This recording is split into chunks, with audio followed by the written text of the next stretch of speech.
था ना। लगभग हर महिला की जिंदगी में एक ऐसा वक्त आता है जब उसकी जिंदगी सिर्फ उसकी जिंदगी नहीं होती, वो एक नई जिंदगी को इस दुनिया में लाने की तैयारी करती है। एक गर्भवती महिला को बहुत सी परेशानियों का सामना करना पड़ सकता है, और अगर आप पहली बार माँ बन रही हैं, तो आपको इन परेशानियों के बारे में पहले से जान लेना चाहिए। ये किताब बताती है कि एक प्रेग्नेंट महिला को किस तरह की समस्याओं का सामना करना पड़ सकता है और वो किस तरह से खुद को उनके लिए तैयार कर सकती है। ये किताब बताती है कि किस तरह से आप इन दिनों में अपना ख्याल रख सकती हैं और एक सेहतमंद बच्चे को जन्म दे सकती हैं। इसे पढ़कर आप सीखेंगे प्रेगनेंसी के वक्त आपको किन बातों का ख्याल रखना चाहिए, किस तरह से आप एक सेहतमंद बच्चे को जन्म दे सकती हैं, किस तरह से आप खुद को लेबर पेन से निपटने के लिए तैयार कर सकती हैं। पहला सबक, प्रेग्नेंट होते ही आपको डॉक्टर से मिलने की जरूरत नहीं है। पहली बार प्रेग्नेंट होना एक अजीब सा अनुभव होता है। हमें कुछ समझ में ही नहीं आता और हम सीधा डॉक्टर के पास भागते हैं, लेकिन इस समय किसी भी तरह का टेस्ट या अल्ट्रासाउंड नहीं किया जा सकता और इसीलिए आपको डॉक्टर की जरूरत नहीं है। अगर आप डॉक्टर के पास जाएंगी भी तो वो आपसे 6 हफ्ते के बाद आने के लिए कहेंगे, तो इन 6 हफ्तों में आपको खुद का ख्याल रखना होगा। इस स्टेज पर आपको प्रीनेटल विटामिन लेने चाहिए, जिसमें फॉलिक एसिड और आयरन पाया जाता है। आप चाहें तो अपने साथ एक हेल्थ केयर स्पेशलिस्ट रख सकती हैं जो कि आपकी मदद कर सके। इसके अलावा आपको कुछ खास बातों का ध्यान रखना है। कुछ महिलाओं को प्रेग्नेंट होने पर उल्टी आ सकती है। इसे हाइपरमेसिस ग्रेविडेरम कहा जाता है, जिसमें आपको एक डॉक्टर की जरूरत होगी। इसके अलावा आपको वेजाइनल ब्लीडिंग हो सकती है, जिसे स्पॉटिंग भी कहा जाता है। 4 में से 1 महिला को प्रेग्नेंट होने के पहले 13 हफ्ते में स्पॉटिंग का सामना करना होता है। स्पॉटिंग अगर हल्का है तो आपको चिंता करने की जरूरत नहीं है, लेकिन अगर वो गाढ़ा हो रहा है तो आपको डॉक्टर से मिलने की जरूरत है, क्योंकि ये मिसकैरेज की निशानी हो सकती है।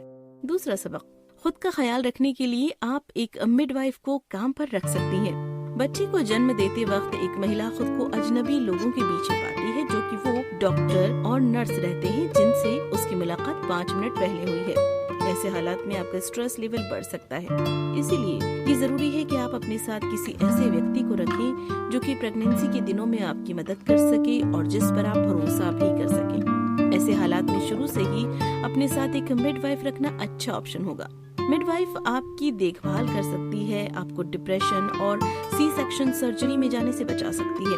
उन्हें ये पता होता है कि किस हालात में आपको डॉक्टर या ऑब्स्टेट्रिशियन की जरूरत होगी। बहुत सी महिलाएं अपनी देखभाल के लिए एक ऑब्स्टेट्रिशियन को ही चुनती है, लेकिन उनकी जरूरत सिर्फ उन महिलाओं को होती है जिनमें प्रेगनेंसी से संबंधित रिस्क के खतरे बहुत ज्यादा होते हैं। अगर आपको लगता है कि आप एक नॉर्मल प्रेगनेंसी से होकर गुजरेंगी, तो आपको ऑब्स्टेट्रिशियन की जरूरत नहीं है।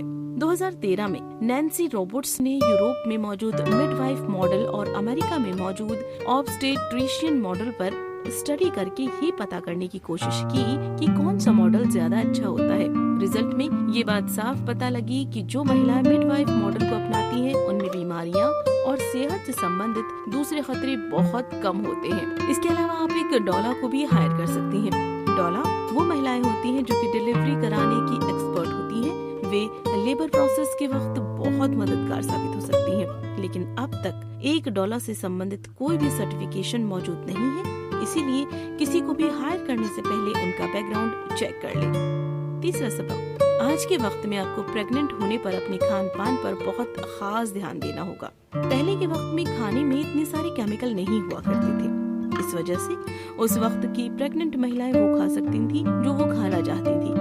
लेकिन आज के वक्त की प्रेग्नेंट महिलाओं को एक लंबी सी लिस्ट दी जाती है, जिसमें ये लिखा होता है कि उन्हें क्या क्या नहीं खाना चाहिए। आज के वक्त में लगभग हर तरह के खाने में हाई फ्रक्टोज कॉर्न सिरप का इस्तेमाल किया जाता है। इससे हमारे हर रोज के खाने में कैलोरी की मात्रा लगभग 3 गुना बढ़ गई है।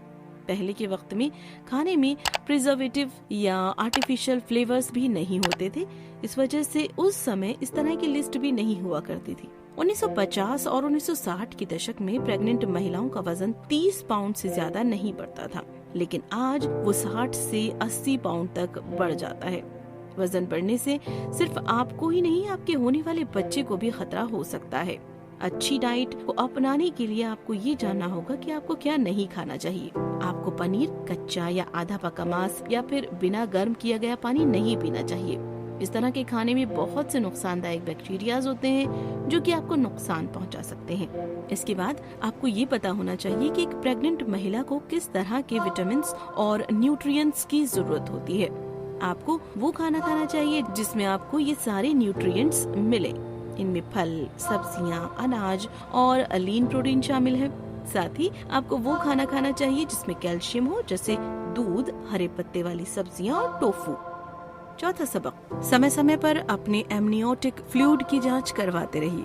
पेट में पल रहे बच्चे को जिंदा रहने के लिए एमनियोटिक फ्लूइड की जरूरत होती है। ये एक लिक्विड होता है जिससे गर्भ भरा रहता है। अगर ये एमनियोटिक फ्लूइड ज्यादा हो जाए या कम हो जाए तो इससे बच्चे को नुकसान हो सकता है। हालांकि ऐसा बहुत कम महिलाओं के केस में होता है, लेकिन अगर ये हो गया तो इससे मिसकैरेज से लेकर प्रीमेच्योर बर्थ तक की संभावनाएं हो सकती हैं। जब एमनियोटिक फ्लूइड बहुत ज्यादा हो जाता है तो उसे पॉलीहाइड्रेमानिसोस कहा जाता है। ये सिर्फ 1% प्रेग्नेंट महिलाओं को होता है और उनमें भी बहुत सी महिलाओं में ये कुछ समय के बाद अपने आप ठीक हो जाता है, लेकिन इसकी वजह से बच्चे का जन्म समय से पहले हो सकता है या फिर वो गर्भ में गलत पोजीशन में फंस सकता है। पॉलीहाइड्रेमानिसोस क्या होता है, इसके पीछे की वजह हमें नहीं पता, लेकिन एमनियोटिक फ्लूइड का लेवल इस बात पर निर्भर करता है कि बच्चा किस तरह से उसे निगल रहा है। इसका मतलब ये होता है कि अगर बच्चे को उसे निगलने में परेशानी हो रही है तो आपको पॉलीहाइड्रेमानिसोस हो सकता है। कुछ लोगों का कहना है कि अगर माँ को डायबिटीज हुआ है तो भी उसे पॉलीहाइड्रेमानिसोस हो सकता है, लेकिन ये पूरी तरह से सच नहीं है। जबकि दूसरी तरफ एमनियोटिक फ्लूइड बहुत कम हो जाता है तो उसे ओलिगोहाइड्रोमानिसोस कहा जाता है। ये भी सिर्फ 4% महिलाओं को होता है, लेकिन इससे बच्चे का जन्म समय से पहले हो सकता है।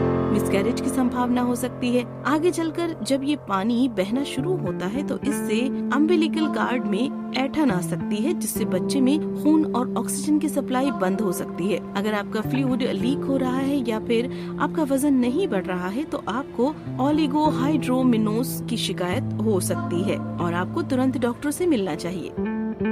पांचवा सबक, इंड्यूस्ड लेबर का इस्तेमाल करना एक बार के लिए अच्छा लग सकता है, लेकिन इसके कुछ नुकसान भी हैं। बहुत सी महिलाएं जब बच्चे को जन्म देने के करीब आ जाती हैं तो उनसे इंतजार नहीं होता और वे जल्दी से जल्दी लेबर प्रोसेस में जाकर बच्चे को जन्म देना चाहती हैं, क्योंकि उस समय उन्हें हर दिन बहुत तकलीफ हो रही होती है। उन्हें उन दिनों पूरे शरीर में दर्द होता है, अलग अलग जगहों पर सूजन आ जाती है और बच्चा गर्भ में बहुत हिलता रहता है, जिससे उनके ऑर्गन्स में चोट लगती है। इसी वजह से बहुत सी महिलाएं इंड्यूस्ड लेबर का इस्तेमाल करने की मांग करती हैं, जिसमें बाहर से प्रेशर लगाकर बच्चे को बाहर निकाला जाता है। 1990 से 1912 तक इंड्यूस्ड लेबर का इस्तेमाल 9.5% से 23.3% हो गया है। ऐसा करना एक बार के लिए जायज लगता है, लेकिन इसके कुछ नुकसान भी हो सकते हैं। जब आपको अपने आप लेबर होता है तो वो आपको बच्चा पैदा करने के लिए तैयार करता है, लेकिन जब आर्टिफिशियल लेबर का इस्तेमाल होता है तो उससे सी सेक्शन ऑपरेशन करने की संभावनाएं बढ़ जाती हैं और उसके साथ ही चोट लगने की और मौत की संभावनाएं भी बढ़ जाती हैं। इसीलिए इंड्यूस्ड लेबर का इस्तेमाल सिर्फ इमरजेंसी में ही करना चाहिए।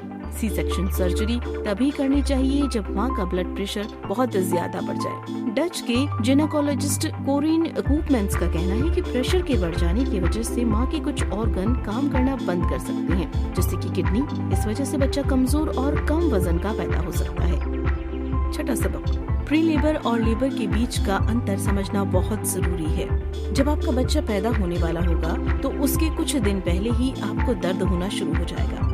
ये दर्द ज्यादा हो सकता है, लेकिन ये असली लेबर नहीं है। इसीलिए अगर आप अस्पताल जाएंगी तो आपको वहाँ से खाली हाथ लौटना होगा। इसीलिए ये जानना जरूरी है कि लेबर और प्री लेबर में क्या अंतर होता है। प्री लेबर बच्चा पैदा होने की डेट से 10 दिन पहले ही शुरू हो जाता है। इसमें इतना दर्द होगा कि आपको लगेगा कि ये लेबर पेन है। ये दर्द इसीलिए होता है क्योंकि इस समय बच्चा बाहर निकलने के लिए सही पोजीशन में आ रहा होता है। अगर इस दर्द के होने पर आप आराम से सांस ले पा रही हैं, खुद से चल पा रही हैं और बोल पा रही हैं, तो समझ जाइए कि ये लेबर नहीं है। अगर आप चाहें तो गर्म पानी के टब में कुछ देर तक बैठ सकती हैं या फिर कुछ देर तक चल सकती हैं। इसके बाद अगर कॉन्ट्रैक्शन कम होकर बंद हो जाए तो समझ जाइए कि ये लेबर नहीं है। जब लेबर शुरू होता है तो दर्द बहुत ज्यादा होता है। ये दर्द आपकी पीठ से होकर आपके पैरों तक फैलेगा और कॉन्ट्रैक्शन 2 से 3 से घटकर हर मिनट में 1 बार होने लगेगा। जब ऐसा हो तो अस्पताल जाने का वक्त आ गया है। 7वां सबक, ब्रीथिंग टेक्निक्स की मदद से आप लेबर पेन को कम कर सकती हैं। सांस लेने के कुछ तरीके अपनाकर आप अपने दर्द को कम कर सकती हैं। एक तरीके का नाम है लामीज, जिसमें आप 2 बार हू हू की आवाज के साथ सांस अंदर खींचती हैं और फिर उसे 2 बार ही की आवाज के साथ बाहर छोड़ती हैं। लेबर पेन से गुजरते वक्त ये तरीका दर्द को कम करने में बहुत मददगार होता है। इन सारे तरीकों का एक ही मकसद होता है, दर्द की तरफ से आपका ध्यान भटकाना, ताकि आप खुद को रिलैक्स कर सके। सांस लेने से आपके दिमाग में अच्छे से ऑक्सीजन पहुंचता है, जिससे कि आपको एनर्जी मिलती है। लेकिन ये सारे ही तरीके तभी काम करेंगे जब आप इसकी प्रैक्टिस पहले से करेंगी। लेबर पेन शुरू होने के कुछ ही दिन पहले से इस तरह से सांस लेने की प्रैक्टिस करना शुरू कर दीजिए, ताकि दर्द होने पर आप इसे आसानी से कर पाए। डिलीवरी के वक्त आपका दिमाग बहुत भटकेगा और आपको ऐसा होने से रोकना है। दूसरा तरीका जो लेबर पेन को कम कर सकता है वो है गर्म पानी में लेटना। आप अपने टब को गर्म पानी से इतना भर दीजिए जिससे आपका पेट उसमें ढक जाए। अगर आपके पास इतना बड़ा टब नहीं है तो आप एक भीगी हुई गर्म तौलिए को अपने पेट पर रख सकती हैं। बहुत से अस्पतालों में आज वाटर बर्थ की सुविधा मौजूद है। इसमें वे आपको गर्म पानी से भरे हुए टब में रखकर आपकी डिलीवरी कराते हैं, जिससे आपको दर्द कम होता है। आप ये पता लगाइए कि आपके आसपास किस तरह के अस्पताल इस तरह की सुविधा देते हैं। 8वां सबक, बच्चे का जन्म हो जाने के बाद भी आपको कुछ परेशानियों का सामना करना होगा। बच्चे के जन्म के लगभग 6 हफ्ते तक आपको कुछ दर्द, ब्लीडिंग या सूजन हो सकती है। आपके पेट के नीट के हिस्से में ये सूजन सबसे ज्यादा होगी। साथ ही बच्चे के रोने की वजह से आपको नींद के साथ समझौता करना होगा। अगर आप 2 घंटे भी चैन से सो लें तो शुक्र मनाइए। इस तरह की समस्याओं से निकलने के लिए आप कुछ तरीके अपना सकती हैं। दर्द से निपटने का सबसे अच्छा तरीका है गर्म पानी में लेटना। इससे आपकी सूजन कम हो जाएगी। इसके साथ ही आप एक्स्ट्रा लार्ज हाइजीन पैड्स को पानी में भिगोकर उन्हें फ्रीजर में रख दीजिए, ताकि उसका पानी जम जाए। इसके बाद आप उस आइस पैड को हर 2 दिन में अपने अंडरवियर में 15 मिनट के लिए रख लिया कीजिए। इससे आपको सूजन से राहत मिलेगी। साथ ही आप दर्द से छुटकारा पाने के लिए कुछ दवाइयाँ जैसे आइबुप्रोफेन, विकोडिन और लिडोकेन का इस्तेमाल कर सकती हैं। अगर आप सी सेक्शन सर्जरी से होकर गुजरी हैं, तो उसके दर्द से राहत दिलाने के लिए ये दवाइयाँ बहुत राहत दे सकती हैं। ये दर्द कुछ हफ्ते तक चल सकता है और आपको दवाइयाँ लेने से पीछे नहीं हटना चाहिए, लेकिन आपको अपने डॉक्टर से बात कर लेनी चाहिए, क्योंकि आपको इसकी लत लग सकती है। एक माँ बनने में इतनी सारी परेशानियों का सामना हर किसी को करना होता है, लेकिन जब आपके हाथ में आपका बच्चा होगा तो आपको ये सारा दर्द जायज लगेगा। कुल मिलाकर माँ बनना आपकी जिंदगी का सबसे अहम हिस्सा हो सकता है। प्रेगनेंसी के वक्त आपको बहुत सी समस्याओं का सामना करना पड़ सकता है। ऐसे में आपको पहले से ही अपने खान पान की और आने वाले दिनों की परेशानियों से निपटने की तैयारी कर लेनी चाहिए। अपने साथ एक मिडवाइफ को रखना चाहिए, जो कि इन दिनों में आपकी मदद कर सके।